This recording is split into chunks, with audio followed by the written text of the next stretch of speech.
Hello, I'm Sherry Russo, Community Engagement Manager here at WOUB Public Media. And I'm Evan Shaw, Producer Director here at WOUB. Welcome to WOUB's Our Ohio program. Our Ohio is a high school documentary film project that WOUB worked on in conjunction with American Documentary POV and with funding support from the Corporation for Public Broadcasting. The students produced independent films that told their own personal and cultural stories. During this program, we're going to show you some of those short documentary-style films created by the high school students and look at how examining their identity and Appalachian culture impacted these students. That's right, Sherry. We worked with 3 different schools this year. We worked with South Gallia, Logan High School, and Meigs High School. And we worked with the students to create documentaries that tell their stories. Not what we would like them to talk about, but whatever stories they thought were interesting and important to tell the region, to tell the state, and to tell their friends and their peers as well. It was an exciting time. We started this project in 2020. You may remember 2020 was a little weird. A little bit. Things got a little strange, but we made it through. And so we worked with these students over a series of Zoom calls and teaching them about how to write and how to make films and to really tell their stories. And it was a wonderful experience. That was true, and we showed them a POV documentary film called Portraits and Dreams. That film helped the students think about Appalachian stigma and cultural pride and the role media plays in telling their own story. That's right, and the film really helped the communities identify their Appalachian culture and recognize that they are Appalachians. Here in Southern Ohio, we may not think of ourselves as Appalachia, but we absolutely are. We're rural Appalachians. And the students, what we did is we had a panel discussion with local community leaders. We all watched the film, and the community leaders came into the panel discussions to talk with the students about what makes their communities special. During this program, we're going to show you some of the work produced by students at Logan High School in Hocking County. That's right. We worked with Mr. Matt Stone, their media teacher there, who is an incredible teacher. He's awesome. And his kids love him. His students love him. You can just feel that. And all of these students love their teachers. But with Mr. Stone's class, they joke with him, they have a good time, but they learn a lot too. And Logan's media production facilities are incredible. Oh, it's amazing. We went and visited in the before time. Yes, in back the before when time. we used to be able to go places. And it's incredible what these kids are learning. And so these students had a great leg up in already knowing how to use a camera. And so we really focused on storytelling and writing and things like that. And we're going to start out tonight with Town and Country is the first film we're going to take a look at. And this is produced by Carson Hodson and Justin Mustard. And it's going to talk about how their lives, while they may go to the same school and they're best of friends, well, you'll find out. Let's take a look at Town and Country by Carson Hodson and Justin Mustard.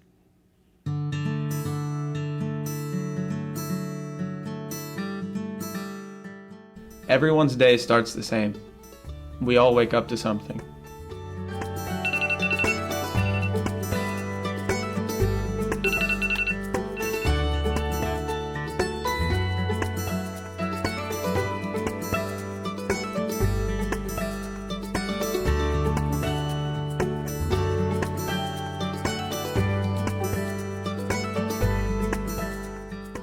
Living in the country has taught me to do things, to make things. I don't rely on others to do my work.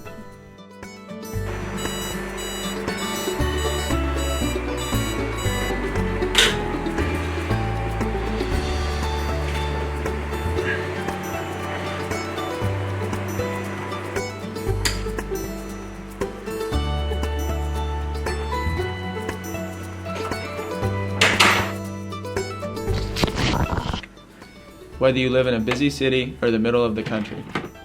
Living in Appalachia my whole life has been quite the experience. There are so many different people in our community, but these differences don't automatically create conflict.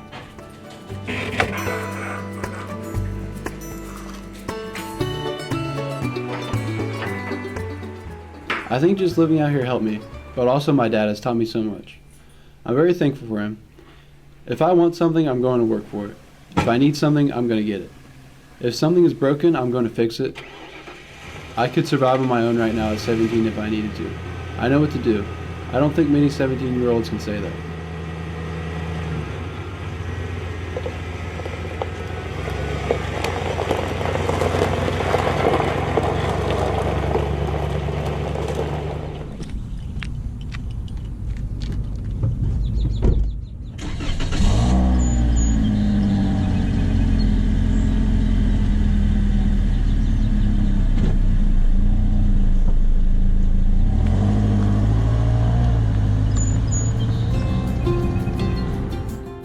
If there is one thing I could say about most Appalachian communities is that they all have a sense of unity amongst the people that live there. It doesn't matter what your background is. You could live in the city, or you could live in the middle of nowhere. You could have to work to keep your house warm, or you could have a machine that does it for you.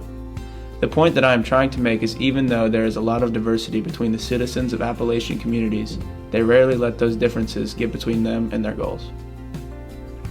Just because I live in the country doesn't mean I live in a trailer. I live in a cabin my dad built with his own hands.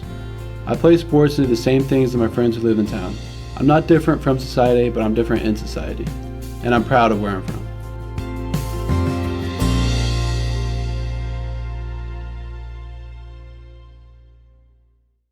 So this was an interesting look at urban versus rural, but not really. Yeah, right, exactly. Yeah, urban Logan's version of yes. urban. And we would be remiss if we did not mention that Carson Hodson is the grandson of Tom Hodson, longtime WOUB general manager, director, both of our boss. Podcast producer. The youngest judge in Ohio in the 1970s, Supreme Court I think clerk. we'll fill this whole half hour with that. Yeah, we don't have time to go over his whole CV. But anyway, Carson's his grandson. And, this was a fun look to see, as we mentioned earlier, people think that if you live in rural Ohio or rural anywhere, that everyone's the same, we're homogenous. This shows that we're not. No. And there are city people in southern Ohio, whether they would identify as city people or not, they are kind of, in a way. And I thought this was great to showcase that difference between how their everyday lives go. How did this idea come up? Do you remember? Carson and Justin, from what I understand, are pretty good buddies. Okay. And so they wanted to do a project together, and they started to realize that this is a perfect idea for this, is because they're good friends, but they're very different in what they do. And it kind of goes back to the old kid story, City Mouse, Country Mouse. Yeah. It's kind of redoing that in a modern take with a rural, urban take on Southern Ohio. So what do you have next for us? So next we're going to watch The Evolution of Logan Sports by Tamara Colson and Megan Spencer from Logan High School, of course. And they're going to talk about how Logan Chieftain athletics have grown and changed over the years. And anyone who has been around sports in Southern Ohio for a while knows what Logan's all about. We're going to learn a little bit about that more here. So let's take a look at The Evolution of Logan Sports. In Logan, sports are the foundation of what it means to be a chieftain.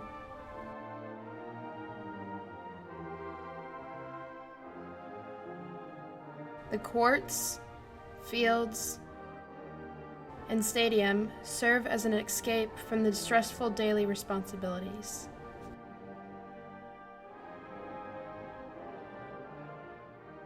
Memories of victories and defeats stretch like an unbroken chain back through time.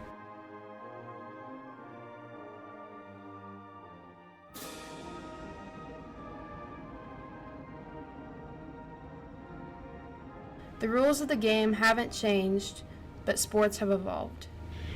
I think part of it is, the conference has kind of changed a little bit. We were in, Southeastern Ohio Athletic Conference, so that's a little bit in flux that Logan's dealt with. On top of it, the facilities. They've got some phenomenal facilities now. So that's changed over the years. We used to play on a stage, which I enjoyed because it was so unique and kind of an advantage for us. My freshman year, we started at the old high school, so we were there for half a year before this one was completed, then moved here. During my high school tenure for the athletics, everything was still done here for as far as events and everything. So it's what we have now with the exception of the Chieftain Center, but everything was brand new. So it was really amazing.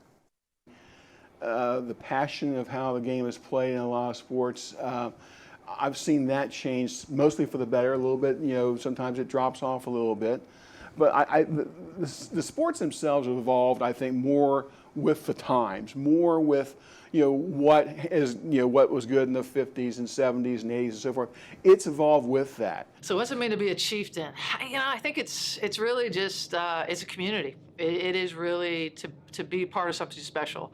The resources, your teachers, they are there and stay on you and have expectations because they care. And that is what matters. Sometimes as kids, we're like, why are you bothering me? It's because they care. That's why coaches, parents, everybody. So to have that support and have people around you, both in your community, in your school, that are constantly striving to give you more opportunities, to give you more things, to help you advance in your life, is crucial, and that I know for sure is what a chieftain is, and that's what our community does. It means a lot, and I think it differs from everybody. For me, having the athletic career that I had and still have, and being a coach now in the system, it makes me want to pursue the avenue with other kids that are involved in sports today to try to get them something similar to what I had, because I really enjoyed it and I cherish it. I think, bottom line, what it means to be a chieftain is to do the right thing. We may not go out and win every league championship when we were in leagues or district championship or things like that. It doesn't always involve wins and losses. In fact, more often than not, it doesn't involve wins and losses. It involves how you act at practices, how you conduct yourself when you go to an away game, if we go to Jackson or to Lancaster or whatever. When we leave there, do we leave an impression? Do the athletes, the students, the administrators, teachers here, do we give off a vibe, a positive vibe to people? I think that's the main thing about being a chieftain, is that you take pride in what you do. You take pride in where you're from. The purple, I wear purple at a lot of places I go to because I'm very proud to be from here. And I think that's what it means to be a chieftain, where you carry it in your heart. And doing the right thing, being a part of special school and special things around here. Being a chieftain is right here. So Evan, a lot of rural areas, a lot of rural towns identify so much with their local high school teams. It's a real source of pride. I mean, we have a couple of shows, Gridiron Glory and Hardwood Heroes, just about that. So why was this an important story for them to tell? Yeah, I think you're right. This is a way that we identify with each other. One of my favorite things to do is on a Friday night, if I'm out driving in my car somewhere, or even at home, turn on the radio, listen to a football game without knowing who's playing, and try to guess who's playing based on last names alone. So if it's the Baileys playing the Hills, it's Eastern versus Southern. If it's the Baileys playing, or the Cars playing the Roushes, it's Meigs and Eastern. And that's cool, because that gives us something to identify, something we can all, a shared experience. And going to the Friday night football games, going to the basketball games has always been a large part of our culture, because it's a gathering place. And then when you see someone like a Katie Smith or someone come out of Logan High School who goes on to achieve national success in athletics, it's something that not only Logan gets excited about, but the whole community. I claim Katie Smith, even though I'm from an hour away from Logan. She's still Southern Ohio. Joey Burrow, perfect example. We've had people from all over the place that have gone on. Mike Bartram from Meigs County, who went on to coach for the Eagles and played in a Super Bowl. That's cool. And it gives those students a chance, someone to look up to, someone to aspire to. Will they all be NFL players? Probably not. But I think this film really shows how important sports can be to a local high school, especially in a rural area. And that is, I was going to say, that is something that is not necessarily unique to a rural area, but I think it's more important here. I think so too, because our activities can be limited. There may not be 15 different orchestras to join, as you might find in a suburban school or something like that. And it's always been that way, and there's a sense of history. When you go to a Friday night football game, you see people who graduated ahead of you. You see people who graduated a couple years below you, because the schools are small enough that you know everyone. You see the old coach. You see the old coach's dad, who was also the coach. Look at Sheridan High School with the Culvers. That's cool, and I think it's something to be excited about and something to really embrace. Awesome. All right, and our final film? Our final film of the night is 4 Million Reasons. Now, this is a little bit of a different film. Okay. This is a film about the Hocking Hills area. This actually placed very high in our film competition. And it's going to show us some of the beautiful things. It's not as heavy on writing or things like that, but it's a visual tour of the Hocking Hills around the Logan area. So let's take a look at 4 Million Reasons by Kristen Swart and Ethan St. Clair from Logan High School. It has been estimated that roughly 4 million people visit the Hocking Hills each year. Here's why.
In this time of COVID lockdowns and isolation, many Americans are seeking a respite from the stresses and worries associated with the virus.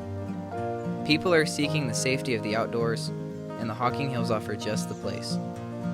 With geology and biodiversity that set it apart from most of North America, the Hocking Hills serve as a wondrous representation of the power, grandeur, and beauty of nature. In a world with increasing environmental destruction and human development, the Hocking Hills remain a beacon of the natural world at its very best.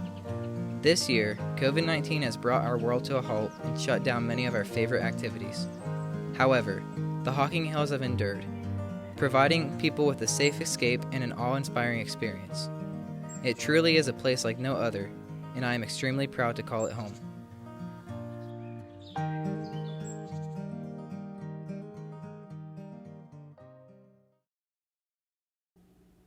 So obviously this was beautiful visually, and it shows a lot of what we have to be proud of to be from this area. Absolutely, and the Hocking Hills are one of the gems of Ohio. You know, that it's a place that people from all over the state come to and recreate and just enjoy the beautiful scenery. This really is one of the most beautiful places, I think, in the country. Easily one of the most beautiful places in Ohio. Sorry, Northwest Ohio flatlands people. But yeah, I think it's a great way to show all the beauty that's around here. Because so often when we see or hear things about rural Ohio or southern Ohio or Appalachia, that's not the first thing that comes to our minds. But when you start really looking, there are some beautiful and incredible places. And tourism is an industry that is growing and will continue to grow here. And if we do things the right way, it's a way that we can diversify our economy more. So having these kids recognize that and showcase the beauty of their hometown was really special. So how did they come up with that idea? Because I wouldn't think that rural beauty is something that a high school kid would want to spend any time on. You know, I'm actually not sure how they came up with the idea. We talked about a bunch of different projects, but they eventually settled on this one, and this was one that I wasn't quite sure where they were going to go with it as they were going, but it turned out really well. And I think that, like you said, it's not something you'd expect from a high school student, and that's what I love about it.